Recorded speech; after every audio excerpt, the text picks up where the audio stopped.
Assalamualaikum warahmatullahi wabarakatuh. Terima kasih banyak untuk kesempatan yang diberikan kepada kami. Saat ini kami dari kelompok 16 akan membawa presentasi mengenai topik penggunaan kriptografi dalam aplikasi perbankan mobile atau mobile banking. Next slide. Anggota kami, kelompok 16 beranggotakan 5 orang, yaitu Sumedap Tania, Lia Fransina Rumte, saya sendiri Eldika Tutu, kemudian ada Esta Dwitri dan Shin Pangaribuan.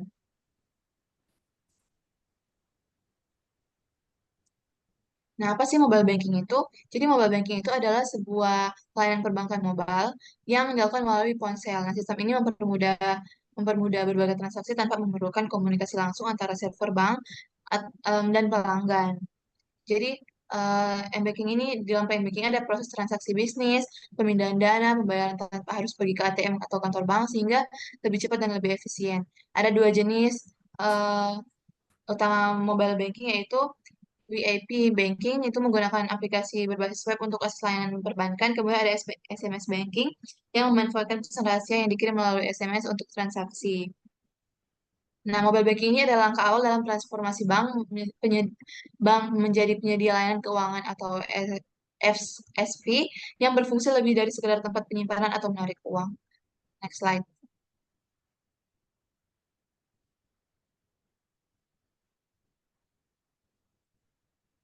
Nah, dalam sebuah mobile banking diterapkan yang namanya kriptografi untuk menjaga keamanan dari mobile banking tersebut.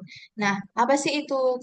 Di balik keunggulan m-banking, pasti ada risiko keamanan yang harus menjadi perhatian, yaitu pencurian data atau informasi nasabah yang dapat diakses oleh pihak tidak sah, kemudian ada peretasan sistem. Di sini ancaman dari pihak ketiga yang mencoba mengeksploitasi celah keamanan. Kemudian ada penyalahgunaan data, informasi pribadi yang digunakan untuk tindakan ilegal. Jadi perlindungan data nasabah itu sebagai kerahasiaan data konsumen harus menjadi prioritas utama. Kemudian industri perbankan wajib menyediakan fitur keamanan tambahan seperti deteksi ancaman ancaman otomatis. Kemudian dari m-banking ini ada kriptografi yang diterapkan. Jadi apa sih kriptografi itu? Jadi kriptografi itu adalah teknologi yang digunakan untuk melindungi data dan menjaga kerahasiaan serta integritas informasi. Integritas informasi. Nah, sistem ini juga dikenal sebagai sistem pasir. Nah, jenis kriptografi itu sendiri ada simetris yang menggunakan satu kunci yang sama untuk enkripsi dan dekripsi data. Kemudian ada asimetris yang menggunakan dua kunci berbeda, public dan private, untuk proses keamanan. Nah, fungsi kriptografi ini meliputi mencegah manipulasi data oleh pihak tidak sah, kemudian melindungi informasi selama proses transaksi, kemudian ada menjamin keamanan komunikasi antara pelanggan dan sistem bank. Next slide.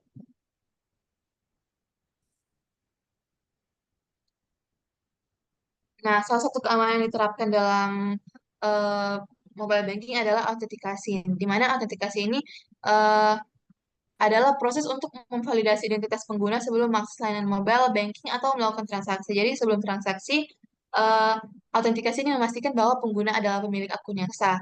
Nah, autentikasi ini dapat berubah password, yaitu kombinasi angka atau kata rahasia. Kemudian ada biometrik, sidik jari atau wajah.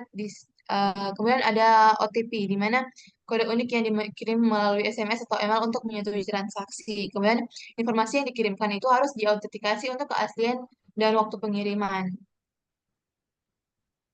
Nah, kemudian ada penerapan autentikasi. Di sini eh, bank sering meminta nasabah memasukkan PIN atau kode OTP saat melakukan transfer atau pembayaran. Proses ini memberikan lapisan keamanan tambahan untuk memastikan bahwa transaksi dilakukan oleh pemilik akun yang sah. Nah, peran autentikasi sendiri itu mencegah transaksi tidak sah, kemudian melindungi data dan memastikan keamanan aktivasi perbankan nasabah. Tanpa autentikasi yang kuat, sistem tidak dapat memastikan bahwa transaksi dilakukan oleh pengguna yang sah.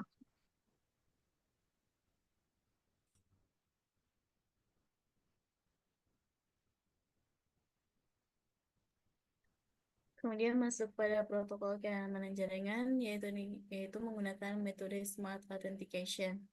Dan di mana cara kerjanya yaitu seperti pada gambar berikut, di mana user memasukkan username dan password, validasi identitas akun, jika valid maka berhasil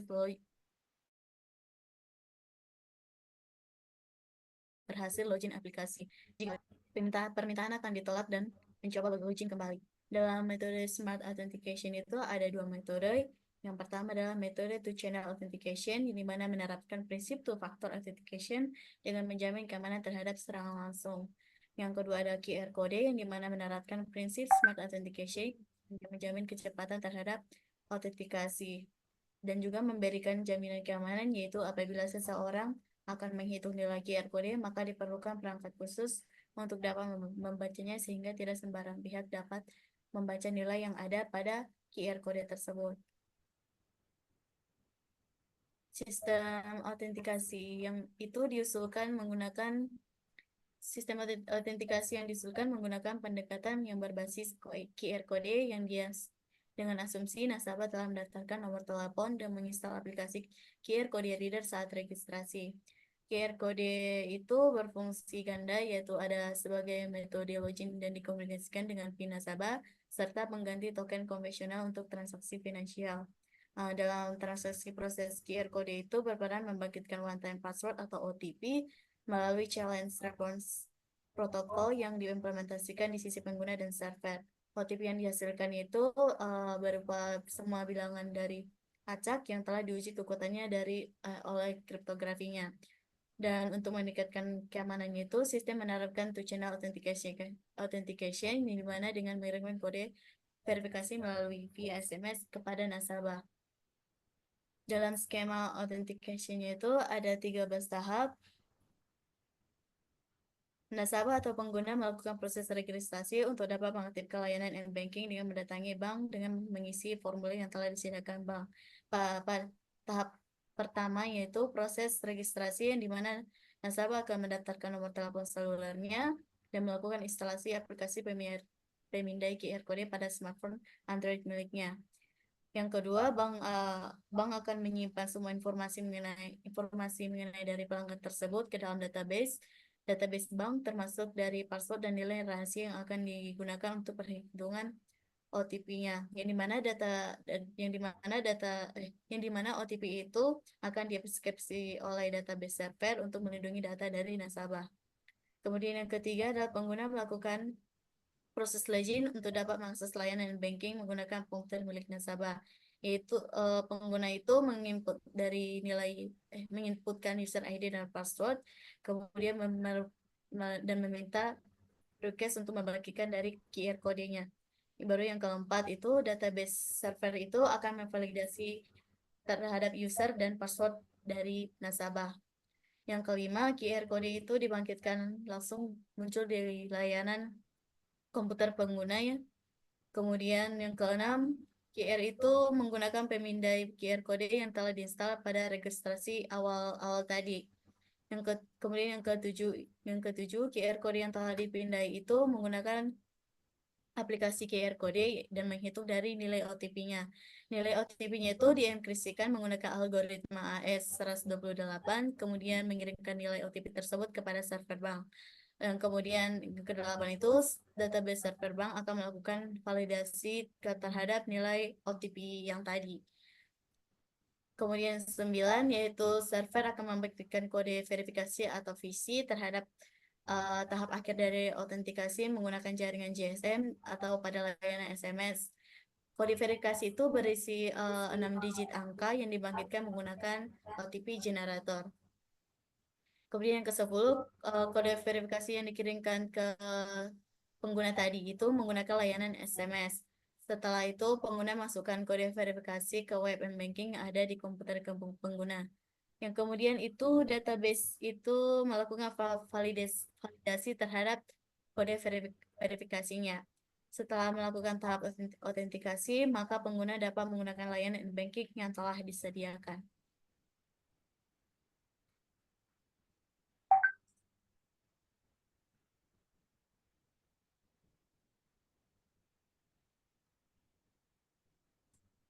Aplikasi pemindai QR Code itu menggunakan fungsi token dan proses pemilihan dan pembagian kode verifikasi memiliki langkah yang sama dengan skema gambar autentikasi tadi. Berikut adalah gambar demo dari proses dari autentikasi itu. Yang ada yang pertama itu memasukkan login dan password, kemudian melakukan verifikasi kode dan berhasil masuk. Kemudian yang kedua ini ada memasukkan username dan password, kemudian melakukan pemindai QR kode, kemudian login. Teknik autentikasi yang menggunakan TCA dan QR kode ini menjamin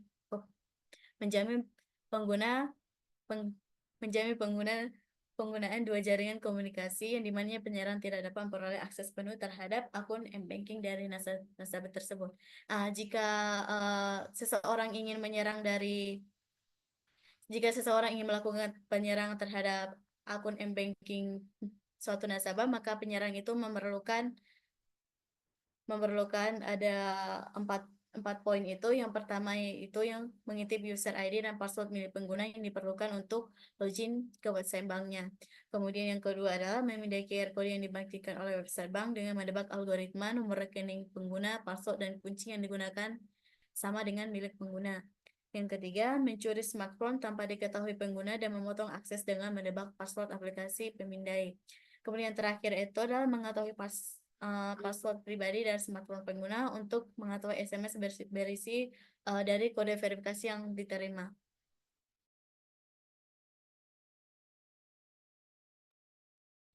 Baik, kita masuk pada protokol keamanan kriptografi yang kedua, yaitu menggunakan RSA. Nah, jadi RSA ini dia itu adalah algoritma yang kriptografi kunci publik yang paling banyak digunakan untuk mengamankan komunikasi digital. Nah, penggunaan algoritma kriptografi RSA ini dalam perangkat mobile banking ini sangat penting untuk memastikan keamanan transaksi dan data pengguna. Selanjutnya, penerapan apa saja yang RSA ini dalam mobile banking, yaitu yang pertama ada keamanan data dan autentikasi. Jadi, algoritma RSA ini dia berfungsi untuk mengenkripsikan data yang sensitif yang dikirimkan antara pengguna dan server bank. Kemudian yang kedua itu ada integrasi dengan QR code. Jadi, QR code ini berfungsi sebagai pembangkit one-time password dalam proses autentikasi. Jadi kayak setelah pengguna dia memindahkan kode, nilai one-time password itu akan dihasilkan dengan dienkripsi menggunakan algoritma RSA sebelum dikirimkan ke server bank, sehingga dapat memastikan nih bahwa meskipun seseorang berhasil menyadap jalur komunikasi, mereka tidak akan dapat membaca nilai one-time password tanpa kunci privat yang sesuai.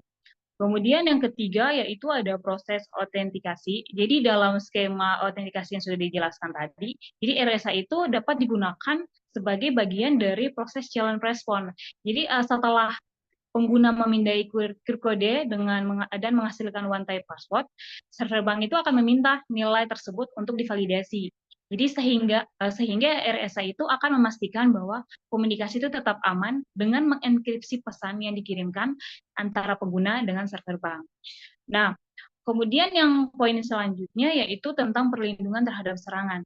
Jadi algoritma RSA ini juga dia akan memberikan perlindungan terhadap serangan berbagai jenis, termasuk man in the middle dengan mengenkripsikan data yang dikirimkan antara pengguna dengan server bank, sehingga algoritma RSA dapat membantu mencegah penyerangan dari penyadap atau memanipulasi informasi sensitif.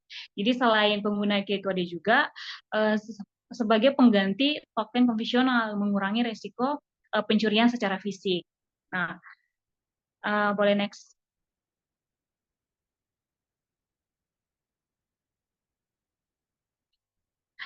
Oke, kita masuk pada protokol keamanan selanjutnya itu tentang tanda tangan digital. Jadi tanda tangan digital ini dia itu teknologi yang dapat digunakan untuk autentikasi pesan elektronik yang dapat digunakan untuk menjaga keamanan dalam transaksi. Nah, jadi tanda tangan digital ini dia menggunakan algoritma kunci publik, salah satunya adalah algoritma RSA yang sudah dijelaskan pada sebelumnya, dengan menggunakan fungsi khas. Jadi sehingga proses pembentukan tanda tangan dari pesan yang dikirim dapat diperiksa keabsahannya. Selain itu, penerapan tanda tangan digital juga dapat meningkatkan keamanan dari aspek non teknis dan juga supaya seperti kerahasiaan kunci publik nasabah itu tidak diketahui oleh operator pihak bank gitu. Nah, dapat dilihat pada proses tanda tangan digitalnya. Jadi di situ ada hashing. Jadi hashing itu dari pengirim nih, dia mengirim data dikirim dengan hash, jadi menggunakan algoritma hash untuk menghasilkan nilai yang unik gitu. Kemudian di situ dia akan dienkripsi dengan kunci privat. Jadi nilai hash tersebut dienkripsi dengan kunci privat dari pengirim. Nah, agar dia menciptakan tanda tangan digital. Nah, setelah itu tanda tangan digital ini dia akan menggunakan kunci privat dari pemiliknya yang dapat membuat tanda tangan tersebut agar memastikan dia akan sehingga memastikan autentikasi dari pengirim gitu. Kemudian ada network, jadi network itu dia sebagai pengirim dokumen asli beserta tanda tangan digital yang dikirim dari pengirim yang dari signernya. Kemudian yang terakhir itu ada verifikasi oleh penerima. Jadi penerima ini dia akan menerima dan menghitung hash dari dokumen yang diterima. Kemudian tanda tangan digital itu dia akan dekripsi menggunakan kunci publik pengirim untuk mendapatkan nilai hash yang asli. Dan ketika sudah mendapatkan nilai yang hasil dan cocok dengan hash yang dihitung oleh penerima, maka data itu akan dipastikan bahwa tidak berubah dan benar-benar berasal dari pengirim yang sah gitu. Nah, untuk proses tanda tangan digital ini dia diterapkan juga sehingga tanda tangan digital, proses tanda tangan ini diterapkan di mobile banking itu agar yang pertama, yang sudah jelaskan pada awal, yaitu ada keamanan data dan autentikasi, kemudian juga ada integrasi dengan QR kode, perlindungan terhadap serangan, dan non-repudiation atau menjamin agar menjamin pengirim tidak dapat menyangkal transaksi dengan meningkatkan keamanan dan kepercayaan antara nasabah dan juga antara pengguna dengan dari bank.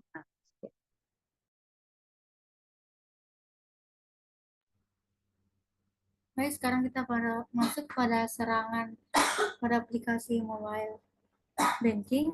Nah, di sini sebaik-baiknya suatu sistem dirancang atau protokol yang diterapkan dalam suatu layanan, pasti akan ada celah untuk penyerang melakukan serangan. Di sini ada 3 serangan. Yang pertama ada malleability attack. Malleability attack itu adalah penyerang memodifikasi ciphertext yang dapat diprediksi pada plain text tanpa perlu mengetahui kunci enkripsinya. Nah, dalam sistem perbankan, proses autentikasi itu sering melibatkan pertukaran data yang dienkripsi seperti kredensial pengguna, token waktu, ID transaksi, atau nomor akun penerima, atau jumlah uang yang seringkali dikirim dalam bentuk terinkripsi untuk diverifikasi oleh bank. Nah, jika sistem tidak menggunakan mekanisme verifikasi integritas seperti message authentication code atau mode enkripsi yang aman, penyerang bisa memodifikasi atau memanfaatkan malleability attack untuk memodifikasi data dalam ciphertext. Setelah dimodifikasi, data yang dideskripsi itu akan tampak valid di sisi penerima meskipun datanya telah diubah. Contoh implementasi dalam perbankan itu penyerang bisa mengubah jumlah transfer tanpa membongkar enkripsinya. Contohnya kayak transfer 1 juta akan menjadi 9 juta. Penyerang juga bisa mengubah ID akun penerima sehingga dana itu bisa dialihkan ke akun yang lain. Serangan yang kedua itu ada man in the middle. Man itu penyerang dapat membaca dan mempublikasi pesan-pesan yang dikirim oleh nasabah dengan sistem informasi bank atau sebaliknya.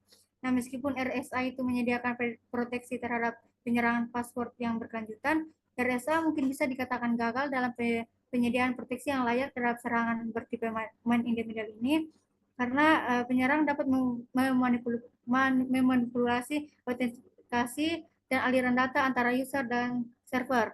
Penyerang bisa mengirimkan informasi autentikasi dari server untuk dirinya sendiri dan pada akhirnya secara efektif dapat seakan-akan menjadi user yang sah. RSA ini sulit ditembus oleh serangan secara terus, terutama yang menggunakan metode brute force, di mana si penyerang ini berusaha menggunakan semua kombinasi dari kata. Namun dalam RSA sendiri ini akan menghadapi tipe penyerangan dengan metode man in the middle dan man in the browser juga. Karena tipe penyerangan ini tidak secara frontal memecahkan sandi lewat untuk mencapai sebuah target, namun memanipulasi data setelah autentikasi pertama kali terjadi. Tipe penyerang ini cenderung digunakan untuk data yang berhubungan dengan network, maka bisa disimpulkan bahwa RSA ini kurang efektif untuk pengamanan data yang berhubungan dengan jaringan yang luas.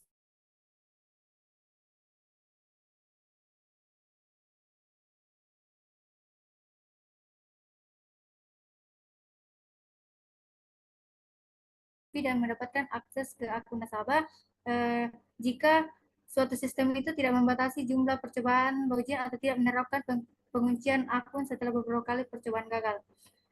Selain dari serangan-serangan itu, ada juga bisa terjadi karena human error, di mana para pengguna itu bisa lalai mengklik suatu link atau email palsu yang seakan-akan dari bank asli, sehingga mendapatkan serangan ransomware.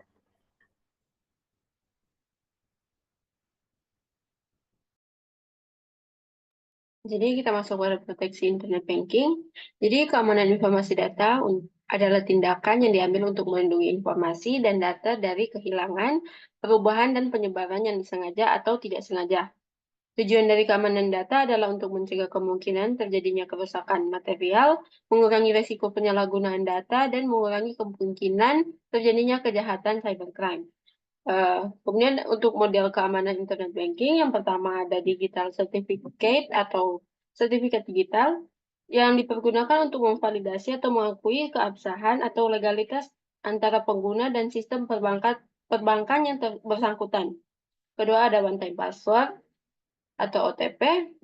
Jadi untuk token di sini adalah metode untuk keamanan yang menghasilkan kertas sandi sementara yang hanya bisa digunakan sekali dalam jangka waktu tertentu. Ketiga ada browser protection yang merupakan serangkaian mekanisme keamanan yang dirancang untuk melindungi pengguna dari ancaman cyber seperti malware, phishing, dan pencurian data. Dengan cara memonitor aktivitas dan penggunaan memori browser untuk mendeteksi perilaku yang mencurigakan atau berbahaya yang berpotensi membahayakan data pengguna. Yang keempat ada virtual keyboard, di mana merupakan sebuah perangkat lunak yang memungkinkan pengguna mengetik atau memasukkan data tanpa menggunakan keyboard fisik. Tujuan dari keyboard virtual ini adalah untuk meningkatkan keamanan, terutama dalam situasi di mana ada risiko perangkat lunak berbahaya seperti keylogger yang dapat merekam setiap penekanan tombol pada keyboard fisik. Yang kelima ada device registering. Metode ini menghalangi perangkat yang belum diidentifikasi atau didaftarkan dalam sistem dan mengakses sistem perbankan. Keenam ada CAPTCHA, yang merupakan mekanisme yang memvalidasi bahwa individu yang mengakses sebuah situs web adalah manusia dan bukan komputer atau program komputer. Ketujuh ada Short Message Service atau SMS. Dalam perbankan adalah untuk menjaga keamanan transaksi dan memberikan pemberitahuan secara real-time kepada nasabah. Dan ke-8 ada device identification, adalah metode keamanan dalam perbankan online yang mengenali perangkat pengguna seperti ponsel atau komputer sebagai lapisan autentikasi tambahan untuk memastikan identitas dari nasabah. Yang ke-9 ada positive identification, yang merupakan satu model di mana nasabah bank diminta untuk memasukkan beberapa informasi rahasia yang hanya diketahui oleh nasabah tersebut dalam rangka untuk mengidentifikasi dirinya. Ke-10 ada transaction monitoring, yang merupakan proses pengawasan transaksi perbankan secara real-time atau berkala untuk mendeteksi, mencegah, dan menangani aktivitas yang mencurigakan atau berpotensi merupakan sebuah penipuan. Untuk melindungi kriptografi pada aplikasi mobile banking dari serangan, pendekatan keamanan yang kuat perlu ditetapkan pada berbagai aspek dari proses enkripsi hingga pengolahan kunci dan komunikasi. Contohnya penggunaan protokol enkripsi yang kuat. Contohnya seperti AES-256 untuk melindungi data sensitif dan TLS atau Transport Layer Security untuk memastikan komunikasi yang aman antara aplikasi m-banking dan server bank. Manfaat dari enkripsi yang kuat membuat data yang dicuri sulit atau hampir mustahil untuk dienkripsi tanpa kunci yang benar. Kemudian ada implementasi secure key management, yaitu kelola kunci enkripsi dengan aman menggunakan hardware security modul atau HSM atau menggunakan solusi pengelolaan kunci berbasis perangkat lunak yang aman. Ada juga sertifikat pinning yang dalam aplikasi ada juga sertifikat pinning yang merupakan aplikasi untuk memvalidasi sertifikat service bank dan mencegah serangan man in the middle. Manfaatnya untuk menjamin bahwa aplikasi yang berkomunikasi dengan server yang terpercaya dan menghindari risiko intersepsi data.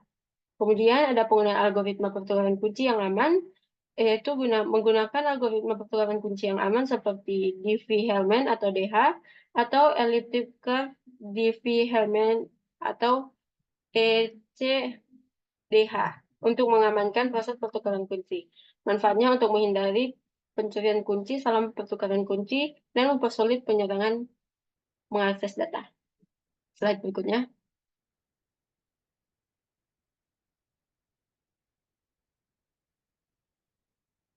Jadi sekian presentasi dari kami kelompok 16.